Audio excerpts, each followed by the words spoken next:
अस्सलाम वालेकुम everyone, I am doctor Ejaz Ali और आज हम बात करेंगे कि जो ये गर्दन के पट्टों में खिंचाओ, कंधे के पट्टों में खिंचाओ या जो कंधों के दरमियान का जो एरिया है, जो अपर बैक है हमारी, इसमें जो खिंचाव महसूस होता है या ये थके थके से रहते हैं, तो इसके लिए हम घर में कौन सी एक्सरसाइजेस कर सकते हैं जिससे ये कंधों का खिंचाव या ये जो थकावट है या उसके बाद मसल फटीक होने से जो पेन प्रोड्यूस हो जाता है, तो हम घर में इसको किस तरह से इंतहाई सिंपल एक्सरसाइजेस से कैसे मैनेज कर सकते हैं या कैसे हम इसको ठीक कर सकते हैं।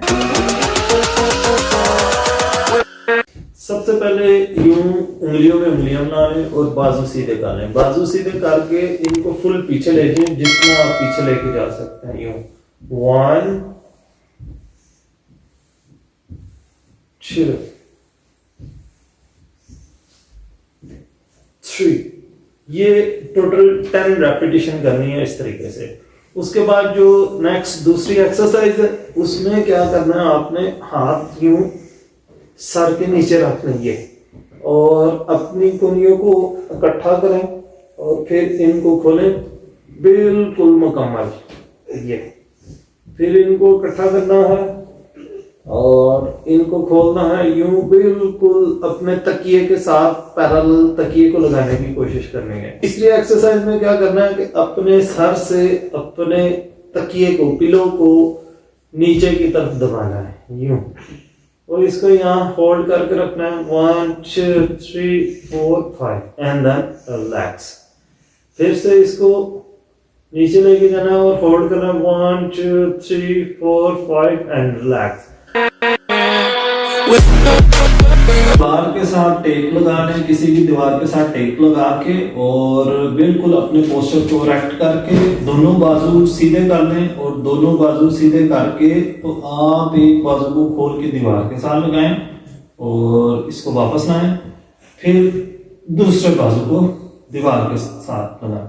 लेकिन चेहरे को नहीं घुमाना या बॉडी को नहीं घुमाना। इसमें आपने क्या करना है, बिल्कुल चेहरा और बॉडी सीधी रखनी है और ये बाजू जो है वो दीवार के साथ लगाना है, फिर इसको वापस लेना है और दूसरे बाजू को दीवार के साथ लगाना है। ये करनी है और उसके बाद फिर दोनों बाजू यूं इकट्ठे दीवार के साथ लगाने हैं इस तरीके से। फिर इनको वापस ले आए आराम से, दोनों बाजू खोलें और दीवार के साथ लगाएं, दीवार की टेप नहीं छोड़नी। अच्छा, एक स्टेप ये होगा। अब इससे नेक्स्ट स्टेप क्या है कि इसमें दोनों बाजू सीधे कर लें और सीधे करके अब एक बाजू को ऊपर की तरफ और एक को थोड़ा सा नीचे की तरफ, ये फिर इनको वापस ले आए, फिर अपोजिट साइड पे एक बाजू ऊपर की तरफ और एक बाजू नीचे की तरफ, ये भी 10 रेपिटेशन करनी है। अच्छा, नेक्स्ट जो एक्सरसाइज है वो क्या करना है कि आपने अपने बाजू यूं ये अपनी कोनियां, अपने बाजू जो है वो दीवार को लगा लेने हैं और ये दीवार के साथ अपने हाथ को यूं आपने ऊपर की तरफ जितने आसानी से जाएं और फिर ये नीचे की तरफ यूं बाजू अपने ऊपर की तरफ ले जाएं और फिर यूं नीचे की तरफ। कोशिश करेंगे ये दीवार के साथ अगर टच नहीं तो ये ज्यादा फायदा है और इनको यूं ही आप नीचे ले आए।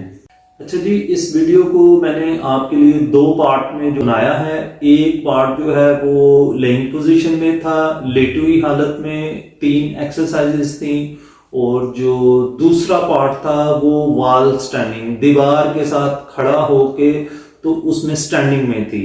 तो जो लेइंग पार्ट है वो बेसिक है, आप शुरू इससे करें। जो बेसिक पार्ट है, जो लेइंग पार्ट है, ये इजी है, लेट के आप करें, जो है पार्ट 1 को फॉलो करें। जब पार्ट 1 को आप फॉलो करके आप इस काबिल हो जाएंगे कि आप अच्छे तरीके से एक्सरसाइजेस करने के काबिल हो जाएं और आप समझें कि आपके कंधों में और गर्दन में जो खिंचाव है ये कम होना शुरू हो गया और आप अपनी कंडीशन को बेहतर समझना शुरू हो गए, तो उसके बाद चंद दिन के बाद हो सकता है इसमें 2 हफ्ते लगे, 3 हफ्ते लगे, तो उसके बाद से आपने जो सेकंड पार्ट है जिसमें दीवार के साथ खड़े होकर मैंने आपको एक्सरसाइजेस बताई हैं, तो वो सेकंड पार्ट आप 2 से 3 वीक के बाद जब आप पहले पार्ट को अच्छे तरीके से करने के काबिल हो जाए तो फिर आप अपने सेकंड जो पार्ट की एक्सरसाइजेस हैं दीवार के साथ, फिर आप उनको शुरू करें, क्योंकि वो थोड़ी सी मुश्किल है, लेकिन यह है कि उसमें बहुत अच्छी स्ट्रेंथनिंग हो जाएगी। आपके जो कंधों के पीछे के मसल्स हैं, कंधों के दरमियान के जो मसल्स हैं, अपर बैक के मसल्स हैं, वो बहुत ज्यादा स्ट्रेंथ हो जाएंगे। तो उम्मीद है कि आपको मेरी ये वीडियो पसंद आई होगी। अगर आपको ये वीडियो पसंद आई है तो लाइक कर दीजिएगा और कमेंट बॉक्स में हमें बताइएगा। थैंक यू, अपना ख्याल रखिएगा, अल्लाह हाफिज।